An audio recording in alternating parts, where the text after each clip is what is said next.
Point channel તો હવે નજર કરીએ આજના મુખ્ય સમાચારો પર। ધાનેરાના વોરવાડ વિસ્તારમાં રહેતો પરિવાર વ્યાજખોરોના ત્રાસથી એટલો પરેશાન છે કે પોલીસ પાસે પ્રોટેક્શન માંગી રહ્યો છે। બનાસકાંઠાના વાવ પાસે કેનાલ તૂટતા ખેડૂતોના ખેતરોમાં પાણી ભરાયા, મોટા પાયે નુકસાન વેઠવાનો વારો આવ્યો છે। સુભાષચંદ્ર બોઝની જન્મ જયંતિ નિમિત્તે ભારત પાકિસ્તાન બોર્ડર પર રક્તદાન શિબિર યોજાઈ હતી। આજે અમે તમને એવી એક વ્યક્તિની મુલાકાત કરાવીશું જેને અનેક વિકટ પરિસ્થિતિઓ સામે લડીને ભારતની દિવ્યાંગ ક્રિકેટમાં સ્થાન મેળવ્યું અને બનાસકાંઠા જિલ્લાનું નામ રોશન કર્યું હતું। હવે જોઈએ સમાચાર વિગતવાર। ધાનેરાના વોરવાડ વિસ્તારમાં રહેતો પરિવાર વ્યાજખોરોના ત્રાસથી એટલો પરેશાન છે કે પોલીસ પાસે પ્રોટેક્શન માંગી રહ્યો છે। ચડાઈ કરીને અબ્બાસીને જુલમ કરે આજે એક મહિનાથી આવું લોકોના તો જુલમ હોય, મારી નાખે એના તો મારી નાખો પણ મરી જાય અમારા હાથ પર।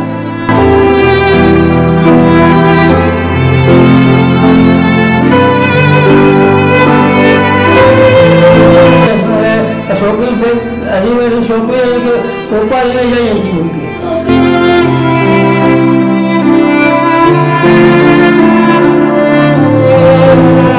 30% વ્યાજના દરે પૈસા આપેલા છે અને એનાથી જ ગભરાઈને મારા હસબન્ડ આજે 1 મહિનાથી કઈ બાજુ ચાલવા ગયા છે જેની અમારે કોઈ પ્રકારની જાણ નથી।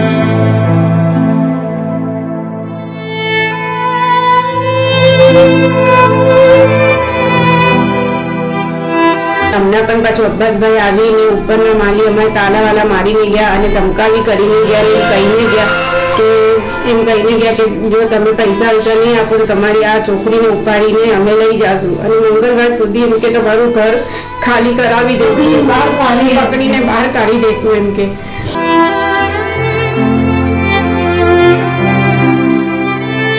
હમણાં પણ પાછું અબ્બાસભાઈ આવીને ઉપરના માલી અમારે તાલાવાલા મારીને ગયા અને ધમકાવી કરીને ગયા, કહીને ગયા કે જો તમે પૈસા ઓછા નહીં આપો તો તમારી આ છોકરીને ઉપાડીને અમે લઈ જાશું અને મંગળવાર સુધી એમ કે તમારું ઘર ખાલી કરાવી દઈશું, પકડીને બહાર કાઢી દઈશું એમ કે।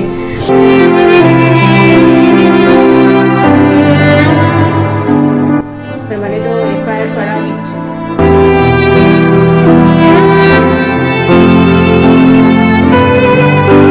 દેશની અર્થવ્યવસ્થા માટે જોખમી એવા વ્યાજખોરો હવે લોકો માટે પણ જોખમી બનતા જઈ રહ્યા છે અને પોલીસ કે જેની પ્રાથમિક જવાબદારી આવા તત્વોને અટકવાની છે તે હાથ પર હાથ ધરીને માત્ર બેઠેલી જોવા મળી રહી છે। ધાનેરામાં પણ 30% વ્યાજના ચક્કરમાં એક યુવકના પરિવારને અત્યારે ખૂનના આંસુએ રોવું પડી રહ્યું છે। આ છે ફતિમાબેન સોએબભાઈ ડેઢાવાળા। તેમના પતિ કોન્ટ્રાક્ટરનો વ્યવસાય કરીને તેમનું તથા તેમના ઘરડા સસરાનું ગુજરાન ચલાવે છે, પરંતુ છેલ્લા 30 દિવસથી ફતિમાબેન પતિ ઘરેથી કયા વગર જતા રહ્યા છે અને તેમનો ફોન પણ બંધ આવે છે। પોતાના પતિ આ રીતે અચાનક ગુમ થઈ જતા વ્યાકુળ બનેલા ફતિમાબેને અને તેમના સસરાની મુશ્કેલો વધારો કર્યો છે। ધાનેરાના વ્યાજખોરોએ ફતિમાબેન જણાવ્યા અનુસાર ધાનેરામાં જૂન મદારવાલા અને અબ્બાસ ખાનાવાલા દ્વારા તેમને માનસિક ત્રાસ આપવામાં આવી રહ્યો છે। પોતાના પતિ ગુમ થયા બાદ વ્યાકુલ થયેલા ફતિમાબેન અને તેમના સસરા પાસે એક દિવસ આવ્યો હતો અને ફતિમાબેનને ધાક ધમકી આપી જણાવ્યું હતું કે તેને ફતિમાબેનના પતિને 30% વ્યાજે રકમ આપી છે અને તેને ચૂકવવી નથી તો તમે ગમે તેમ કરી આ રકમ ચૂકવી આપો। ત્યારે ફતિમાબેન આ વ્યવહારથી અંજાન હતા, જો પોતે પણ નાણાં બીડમાં હોવાથી રકમ ચૂકવી શક્યા ન હતા, જેથી અબ્બાસ તેમના મકાનમાં ઉપરના ઓરડે જબરદસ્તીવાળા તાળું મારી જતા રહ્યા હતા। ત્યારબાદ થોડા દિવસ વીતી ગયા બાદ એકવાર ફરી આ શખ્સો પઠાણી ઉઘરાણી કરવા માટે ફતિમાબેન પાસે આવ્યા હતા અને તે સમયે ફતિમાબેનના સસરા સાથે પણ હાથાપાઈ કરી હતી અને તેમના નીચેના ઓરડાને પણ તાળું મારી તેમનું મકાન પડાવી દેવાની ધમકી આપી હતી। આ ઘટના બાદ ફતિમાબેન ધાનેરા પોલીસમાં ફરિયાદ આપી હોવા છતાં પોલીસ દ્વારા હજુ સુધી કોઈ કાર્યવાહી કરવામાં આવી નથી। આ ઉપરાંત અત્યારે આ ગરીબ પરિવારને તેમની મિલકત છીનવાઈ જવાના ભય હેઠળ જીવન ગુજારી રહ્યા છે, જેથી આ અંગે પોલીસ દ્વારા પોલીસ પ્રોટેક્શન આપી ઘટતું કાર્યવાહી કરવી। તો અમે તો ના બોલ પાછા બપોર આવા ચડાઈ કરીને અબ્બાસીને બપોર જેમ તેમ બહાર બોલે બધા આખા કેટલા મુંડામાં માણસ ભેગા થયા। હવે અમે ગરીબ માણસ કથી અમારા કહીએ અમે બીમાર માણસ અમારે નડિયાદની દવા ચાલે અમે કથી લાવવા? અમારા પર જુલમ કરે આજે 1 મહિનાથી આવું લોકોના પર જુલમ હોય, આ મારી નાખો એના તો મારી નાખો અંદર મરી જાય તમારા હાથ પર પછી બીજું શું કરે અમે ગરીબ માણસ છે અમારા પર હવે અમારા પાસે અમારે મારવા આવે ઘરે અમારે ગયા આવીને ઉપર મારી બદલા ઉપર તાળા લઈ ગયો બે મા બેન ગાળ લઈ નાખી જેમ તેમ અને છોકરી બે અઢી વર્ષની છોકરી એને કે ઉપાડી લઈ જઈએ છીએ એમ કે જેમ આવે તો અમારે બોલે ને આમાં ગાળો બોલે દાદી ભાઈ ગાળ બોલે અને અમારે ડોશીમાં બહાર મારવા આવે પછી 50 માણસ ભેગું કરવું અબ્બાસ આપને બધા પાસેથી મારા હસબન્ડે પૈસા લીધેલા છે. એ લોકો 30% વ્યાજના દરે પૈસા આપેલા છે અને એનાથી જ ગભરાઈને મારા હસબન્ડ આજે 1 મહિનાથી કઈ બાજુ ચાલલા ગયા છે જેની અમારે કોઈ પ્રકારની જાણ નથી અને એની અમે અરજી પણ પોલીસ સ્ટેશનમાં આપેલી અને માંગતાવાળા બધા ઘરે આવીને અમારે ધમકાવી કરીને ઘરની બહાર કાઢીને ઘરના ઉપર તાલા મારીને જાય છે. 15-20 દિવસ પહેલાં પણ એવું બનેલું હતું અને એ વખત પણ અમે પોલીસના અંદર અરજી કરેલી અને હમણાં પણ પાછું અબ્બાસભાઈ આવીને ઉપરના માલી અમારે તાલાવાલા મારીને ગયા અને ધમકાવી કરીને ગયા અને એમ કહીને ગયા કે જો તમે પૈસા નહીં આપો તો તમારી આ છોકરીને ઉપાડીને અમે લઈ જઈશું અને મંગળવાર સુધી એમ કે તમારું ઘર ખાલી કરાવી દઈશું, પકડીને બહાર કાઢી દઈશું એમ કે. અને હવે એમ કે જો અમારે કંઈ પણ થયું કે મારી છોકરીને પણ કંઈ થયું તો એના બધાના જવાબદાર અબ્બાસભાઈ રહેશે. પોલીસે તો કાલે આ દુરીબેન ને એ લોકો બધા આવીને અમારે સમાધાન કરાવી આપું પણ હવે મને સમાધાન નથી કરાવવું અને મને તો FIR ફડાવી છે. આ લોકોના બધાના આનાથી મેં સમાધાન કરી દીધું પણ મને તો FIR ફડાવી જ છે. બધા જ માંગતાવાળા અમારે હમણાં એમ કહે છે કે અમે કંઈ નહીં કરાય અને પછી પાછું 15-20 દિવસ થાય કંઈ થાય તો પાછા કોઈને કોઈ આવીને બસ ઉપર લોક મારીને ચાલલા જાય એમ થોડી કંઈ ચાલે. જ્યારે હોય ત્યારે બસ અમારે એમ જ કે અમે કંઈ ઇન્ડિયા સાઈ કરીને આવેલા એ આવીને લોક મારી ગયા હતા. પછી એના વિરુદ્ધ જ્યારે ફરિયાદ કરી તો 3 દિવસ પછી પોલીસે તાલા તોડાવી નાખ્યા અને એના 15-20 દિવસ પછી કાલે અબ્બાસભાઈ થાનાવાળા આવ્યા અને ઉપર આવીને લોક મારીને ગયા અને પછી પાછી પોલીસના અંદર ફરિયાદ કરતા હોય. કાલે રાતે પોલીસે તાલા ખોલાય એમ તો વારે ઘડીએ બધા જ માંગતાવાળા આવીને એમ કે અમારા પાસે આ પ્રૂફ છે ને અમારા પાસે આ પ્રૂફ છે ને એમ કરી ઘડી આવીને તાલા મારી જાય છે જ્યારે આ બધા પ્રૂફના અંદર તો ધાક ધમતીથી સાઇન કરાવે છે એ લોકો. બનાસકાંઠાના વાવ પાસે કેનાલ તૂટતા ખેડૂતોના ખેતરોમાં પાણી ભરાયા, મોટા પાયે નુકસાન વેઠવાનો વારો આવ્યો છે. સરકારે બનાસકાંઠાના અંતરિયાળ વિસ્તારમાં ખેડૂતોની બંજર જમીન હરિયાળી બનાવવા સરકારે નર્મદાની નહેર બનાવી છે, પરંતુ આજે આ નહેર ખેડૂતો માટે ફાયદાકારકની સાથે નુકસાનકારક પણ છે. બનાસકાંઠાના વાવ પાસે ચોથનેસડા જતી આ કેનાલ ફગડી ગામ પાસે તૂટતા ખેડૂતોને વ્યાપક નુકસાન વેઠવાનો વારો આવ્યો છે. ખેડૂતો કહે છે કે નહેરમાં પાણી વધુ છોડાતા નહેર છલકાઈ અને નહેર તૂટતા આખું ખેતર પાણીમાં ભરાઈ જવા પામ્યું હતું. જો કે આજુબાજુના અનેક ખેતરોમાં પાણી ભરાઈ જતા ખેડૂતોને મોઢે આવેલા કોળિયા છીનવાઈ ગયો હોય તેવા પાકમાં પાણી ફરી વળતા વ્યાપક નુકસાન વેઠવાનો વારો આવ્યો છે. ખેડૂતો કહે છે કે અમે વળતર માટે ન્યાયતંત્ર સમક્ષ જઈને પણ વળતર લઈશું તો કેટલીક વખત નહેર જાતે ખર્ચ કરીને રિપેર કરવી પડે છે.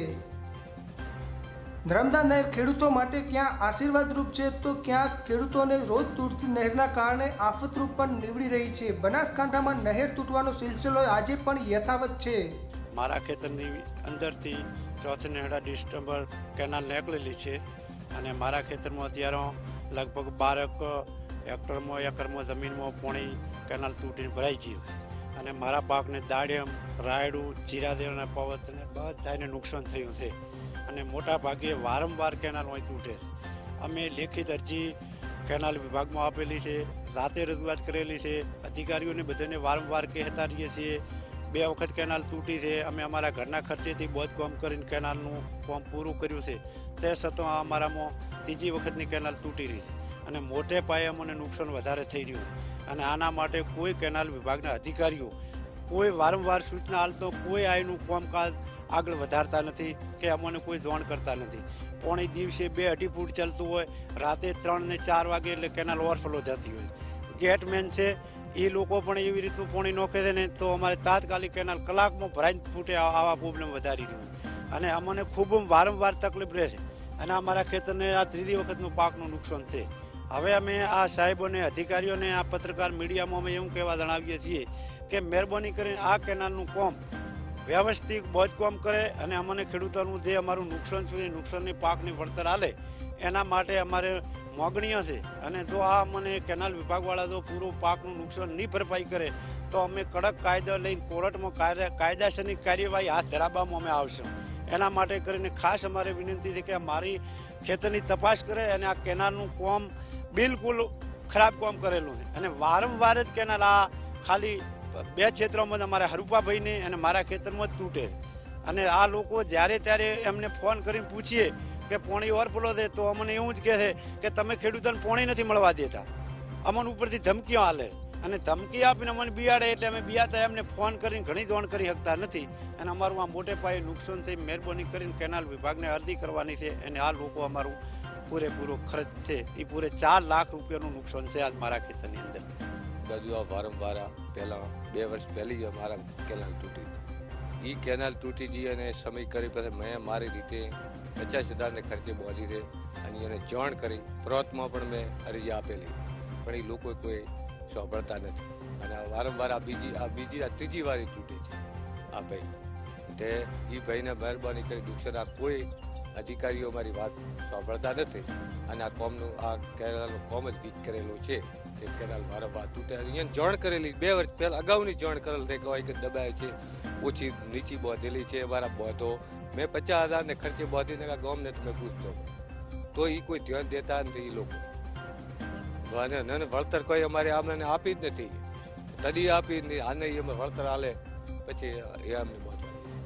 સુભાષચંદ્ર બોઝની જન્મજયંતિ નિમિત્તે ભારત પાકિસ્તાન બોર્ડર પર રક્તદાન શિબિર યોજાઈ હતી. સુભાષચંદ્ર બોઝની જન્મજયંતિ નિમિત્તે આજે ભારત પાકિસ્તાન બોર્ડર પર રક્તદાન શિબિર યોજાઈ હતી. સરહદ પર રક્ષા કરતા જવાનોની મદદ માટે યોજાયેલી આ શિબિરમાં જવાનો સહિત યુવાનો અને યુવતીઓએ ઐતિહાસિક 1500 જેટલી બોટલ રક્ત જમા કરાવ્યું હતું. દેશની સરહદ પર રક્ષા કરતા જવાનો ઘણીવાર યુદ્ધમાં ઘાયલ થતા રક્તની ખાસ જરૂર પડતી હોય છે. ત્યારે જવાનોને અપાતી આ સમયમાં કોઈ તકલીફ ન પડે તે માટે આજે સુભાષચંદ્ર બોઝની જન્મજયંતિ નિમિત્તે સંજીવની રક્તદાન શિબિરનું આયોજન કરાયું હતું. જેમાં રક્તદાન કરવા માટે લોકોની લાંબી કતારો લાગી ગઈ હતી. 0 પોઈન્ટ પર યોજાયેલી આ શિબિરમાં 1111ના ટાર્ગેટ સામે જિલ્લામાંથી 1500 જેટલા લોકોએ સ્વયંભૂ રક્તદાન કર્યું હતું. સામાન્ય રીતે નાની મોટી રક્તદાન શિબિરો તો ઘણી યોજાય છે, પરંતુ જવાનો માટે જિલ્લામાં પ્રથમવાર રક્તદાન શિબિર યોજાઈ હતી, જેને લોકો દ્વારા સારો પ્રતિસાદ સાંપડ્યો હતો. રક્ત આપનાર દાતાઓએ જિલ્લા ભાજપ યુવા મોરચા દ્વારા આશ્વાસન ઇનામ આપી સન્માનિત કરાયા હતા. કેટલાક લોકોએ પ્રથમવાર રક્તદાન કર્યું હતું. દેશભક્તિના મ્યુઝિક સાથે લોકોએ હોશભેર રક્તદાન કરતા એક અનેરો દેશભક્તિનો માહોલ સર્જાયો હતો. અને રક્ત આપનાર સૌ કોઈને બીએસએફ જવાનોએ બિરદાવ્યા હતા. અહીંયા ભારત પાકિસ્તાની બોર્ડર પર રક્તદાન કેમ્પ રાખવામાં આવ્યો છે જવાનો માટે, કે જે આપણા માટે લડે છે. એટલે એમને લોહીની જરૂર પડે છે, તો આપણે યુવાનો એમને લોહી આપવું જોઈએ એવું મારું માનવું છે.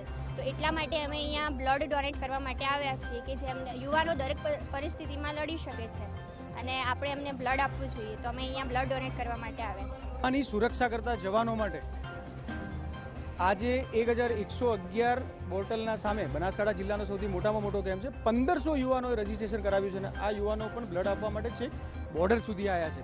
ખૂબ આનંદની વાત છે અમારી માટે. અને જે બીએસએફના જવાનો માટે જે આ કેમ્પ યોજાઈ રહ્યો છે, તો 500 ને 700 કિલોમીટરથી યુવાનો આવ્યા છે. ખાસ કરીને મારી બહેનો પણ લગભગ 100થી વધારે બહેનો અહીંયા કેમ્પમાં જોડાઈ છે. અને આ દેશભક્તિના માહોલમાં સુંદર મજાના આજે બ્લડ ડોનેશન કેમ્પનું આયોજન થયું છે. ગુજરાતમાં રવિ પાકમાં તૈયાર થયેલ બટાકાનું વાવેતર તૈયાર થઈ ચૂક્યું છે. જો કે હાલ બટાકાનો પૂરતો ભાવ ન મળતા ખેડૂતો મુશ્કેલીમાં મુકાઈ ગયા છે. ચાલુ સાલે સારા હવામાન અને પૂરતા પ્રમાણમાં પાણીના કારણે રવિ પાકમાં બટાટાનું ઉત્પાદન અને વાવેતર પણ વધ્યું છે.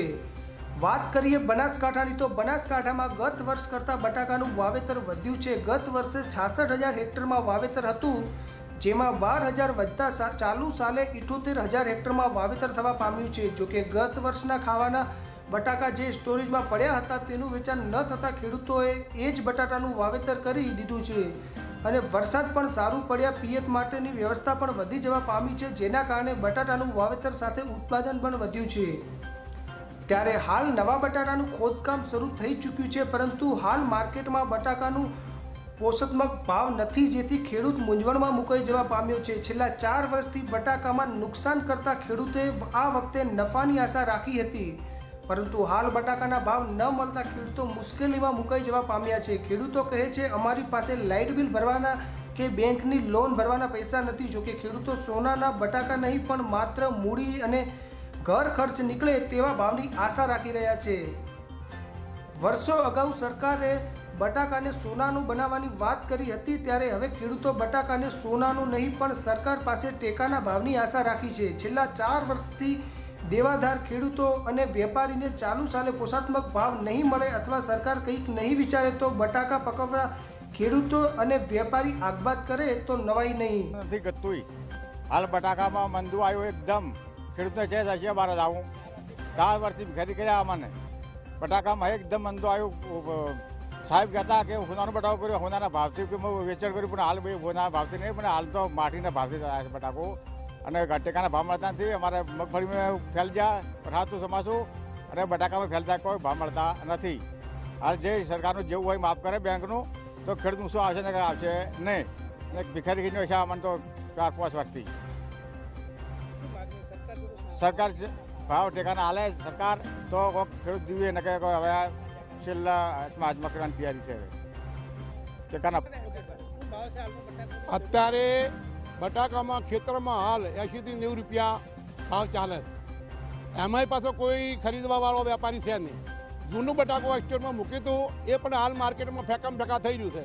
નવો બટાકો તૈયાર થઈ ગયું છે, એનો ભાવ નથી। એક બાજુ સરકાર DAPના ભાવ વધારે છે, ખાતરના ભાવ વધારે છે, લાઇટના પૈસા પણ આ સાલ બટાકામાં ખેડૂતને મળે એમ નથી। કારણ કે ખેડૂતો સતત 4 વર્ષથી બટાકાનો ખેડૂત એટલો દેવાદાર થઈ ગયો છે કે ખેડૂતને આપઘાત કરવાનો વારો આવશે।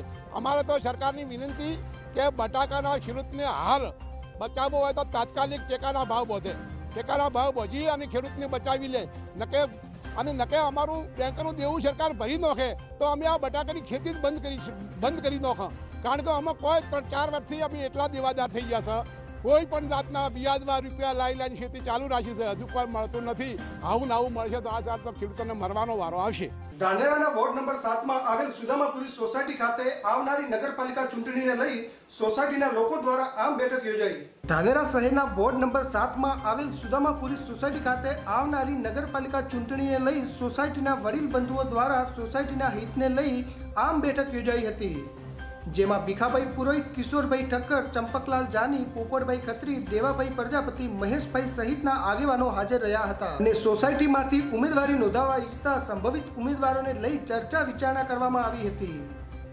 ભાજપ તરફી ઉમેદવારીમાં રસ દાખવતા એવા તગાભાઈ મોદી, દીપકભાઈ આચાર્ય, નટુભાઈ પ્રજાપતિ, મહેશભાઈ આચાર્ય અને ભગવતી પ્રસાદ શર્મા આ 5 નામ પર ચર્ચા વિચારણા કરાઈ હતી અને સોસાયટીમાંથી કોઈ પણ 5માંથી એકને ટિકિટ મળશે તો તેની સાથે રહી અમે તેમને વોટ આપી વિજયી બનાવશું અને સોસાયટીના આ 5 ભાજપના અત્યારે સંભવિત ઉમેદવારો ગણાઈ રહ્યા છે। ત્યારે ભાજપ દ્વારા આ 5 સંભવિત ઉમેદવારોમાંથી કયા એક ઉમેદવારની પસંદગી કરાશે તે તો આવનારો સમય જ બતાવશે। જ્યારે આ 5 ઉમેદવારોએ ગઈકાલે સાંજે વોર્ડ નંબર 7ની સુદામાપુરી સોસાયટી ખાતે એક આમ સભા યોજી હતી, જેમાં મોટી સંખ્યામાં લોકો હાજર રહ્યા હતા। ત્યારે બેઠકને સંબોધતા વોર્ડ નંબર 7 ભાજપના સંભવિત 5 ઉમેદવારોએ સોસાયટીના લોકોને ખાતરી આપી છે કે જો અમને ભાજપ દ્વારા 5માંથી કોઈ પણ એકને ટિકિટ આપવામાં આવશે તો અમે સાથે રહી વોર્ડ નંબર 7ના હરેક સમસ્યાઓ દૂર કરી આપીશું એવું જણાવ્યું હતું। વોર્ડ નંબર 7ની અંદર આવતી આ સુદામાપુરી સોસાયટીની અંદર મિટિંગ રાખેલી અને મિટિંગની અંદર ભારતીય જનતા પાર્ટીની અંદર જે લોકોએ માંગણી કરી છે એમનું બધાનું સોસાયટી તરફથી મંતવ્ય લેવામાં આવ્યું છે અને જે માંગણી કરી છે એના અંદર તગાભાઈ મોદી, નટુભાઈ પ્રજાપતિ, દીપક આચાર્ય, મહેશ આચાર્ય અને શર્માજી આ 5 જણોએ માંગણી કરી છે। તો સોસાયટીના દરેક લોકો ભેગા થઈને પોતાનું મંતવ્ય આપ્યું કે આપણા આ 5માંથી કોઈ પણ એક ઉમેદવાર આપણા સોસાયટીનો પણ હોવો જોઈએ। તો આગળ પણ ભારતીય જનતા પાર્ટીના ઉપરના કાર્યકર્તાઓને પણ જાણ કરવામાં આવે કે કોઈ પણ એક ઉમેદવારને ટિકિટ આપી અને આખો સોસાયટી વોર્ડ નંબર 7ની અંદર આવતી એ બીજેપીની અંગાત જ છે, તો એનું થોડું ધ્યાન દોરવું। સમય થયો છે નાનકડા વિરામનો. વિરામ બાદ જોઈશું જિલ્લાના અન્ય કેટલાક સમાચારો.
પાલનપુર પોલીસે એરોમા સર્કલ પાસેથી એક્સપ્રેસ બસના ડ્રાઈવર કંડક્ટરને દારૂ પીધેલી હાલતમાં ઝડપ્યા.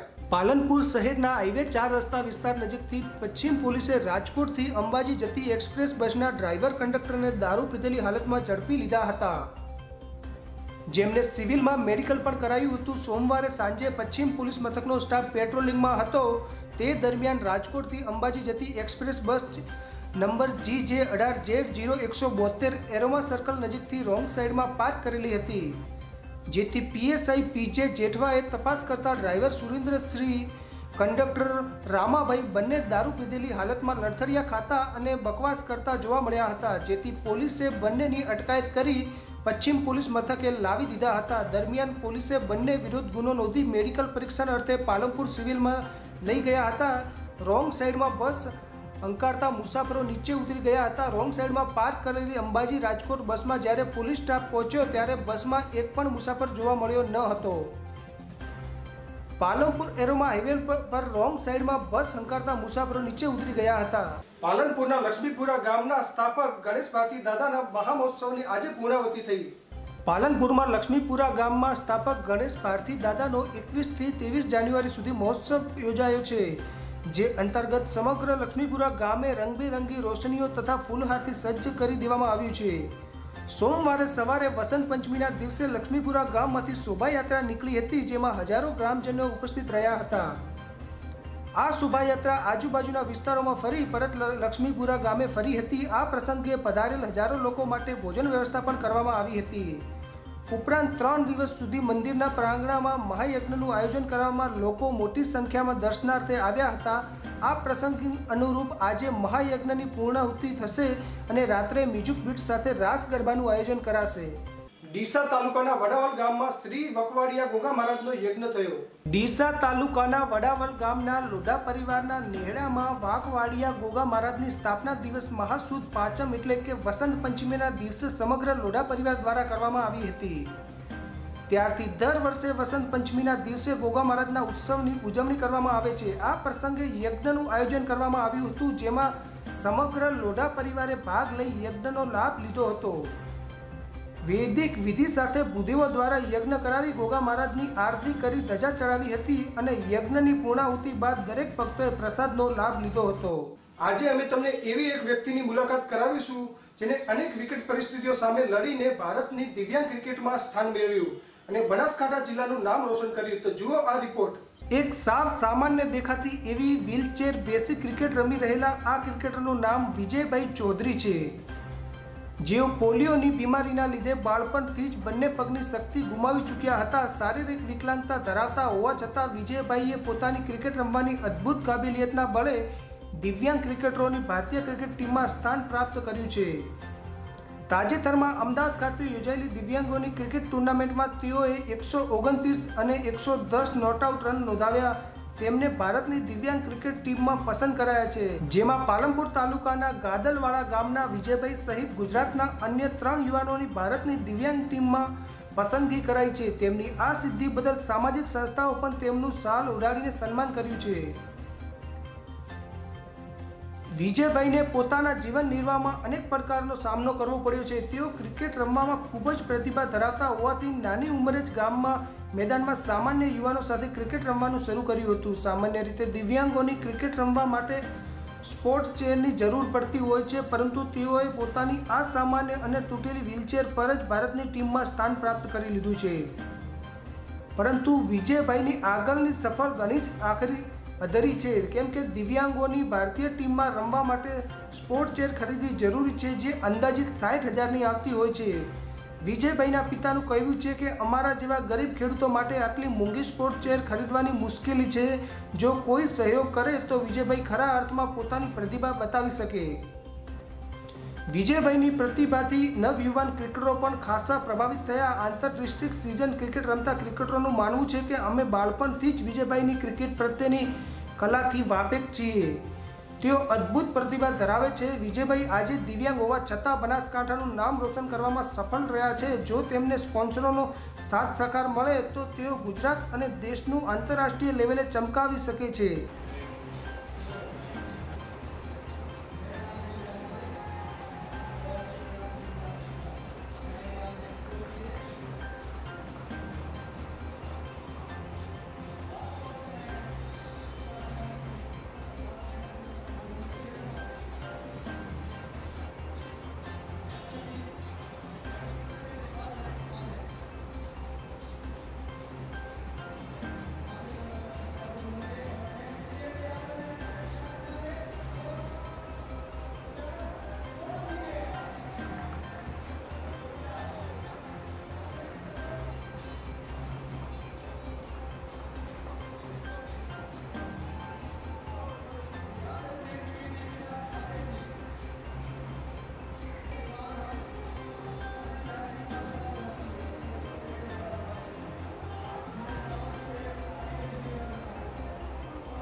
हैं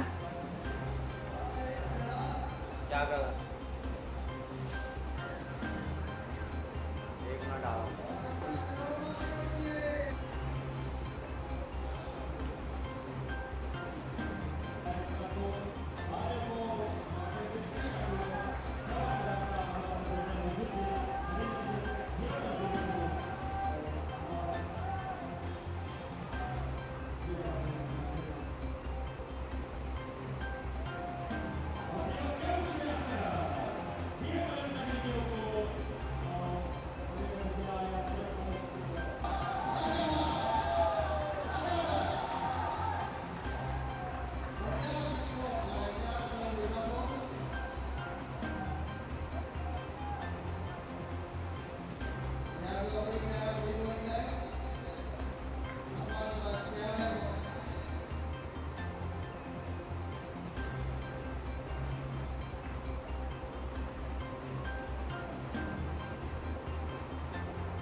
હું પોતે પણ એક ક્રિકેટર છું. હું પણ પોતે ઇન્ટર ડિસ્ટ્રિક્ટમાંથી રમું છું અને અમારા જે ફ્રેન્ડ છે વિનોદભાઈ, જે પોતે અમારા જોડે સ્ટાર્ટિંગમાં ક્રિકેટ રમતા હતા, એના પછી અમે એમને જોતા તો અમને બી ઇન્ટરેસ્ટ લાગતો નહીં યાર, એવું નથી હોતું કે પગથી વિકલાંગ છે તો કંઈ ના થઈ શકે.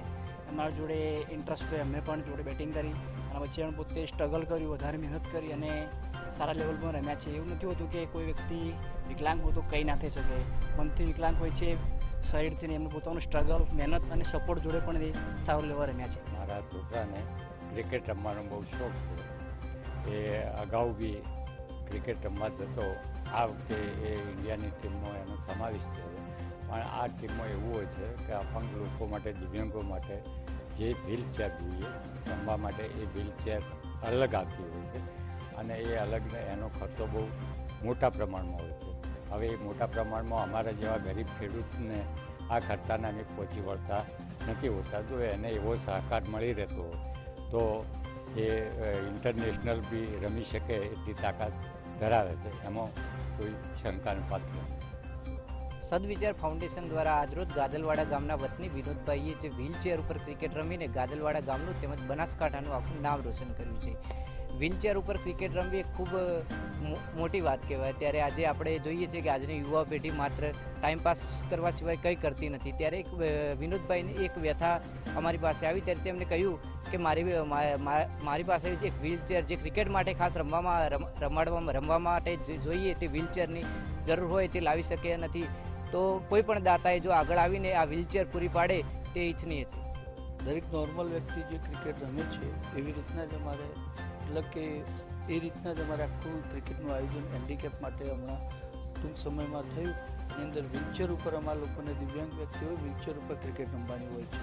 શરૂઆતમાં બહુ તકલીફ હતી કારણ કે દરેક નોર્મલ વ્યક્તિ ક્રિકેટ રમતા અમે ત્યાં જતા એ લોકોને જોતા પણ મનને થોડી નિરાશા થતી કે આ લોકો આગળ વધી શકે, અમારું ભવિષ્ય કશું નહોતું દેખાતું.